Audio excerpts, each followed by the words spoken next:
జీవితంలో కొన్నిసార్లు ప్రభువును మడిచి వాక్యాన్ని విడిచిపెట్టి ప్రార్థన విడిచిపెట్టి లోకంలో ఏదో సాధించాలి, ఏదో కూడబెట్టాలని పరుగులెత్తి ఆఖరికి నువ్వు దేవుణ్ణే కోల్పోతే, నీ ఆత్మనే కోల్పోతే, నీ ప్రాణాన్నే కోల్పోతే నువ్వు ఎంత సంపాదించి దానివల్ల ప్రయోజనం ఏంటి?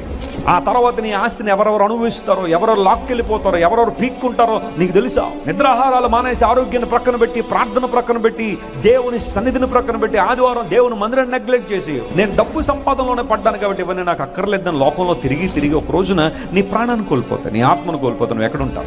నీ నిత్యత్వం ఎక్కడ? నువ్వు గడపాలని ఆశపడుతున్నావు. ఆలోచించే, what are you running for my friend? నువ్వు దేనికోసం పరిగెడుతున్నావు? నీ ఆరాటం దేనికి? నీ పోరాటాలు దేనికి? అన్న వస్త్రములు కలిగి తృప్తి కలిగే జీవితం నీకుందా?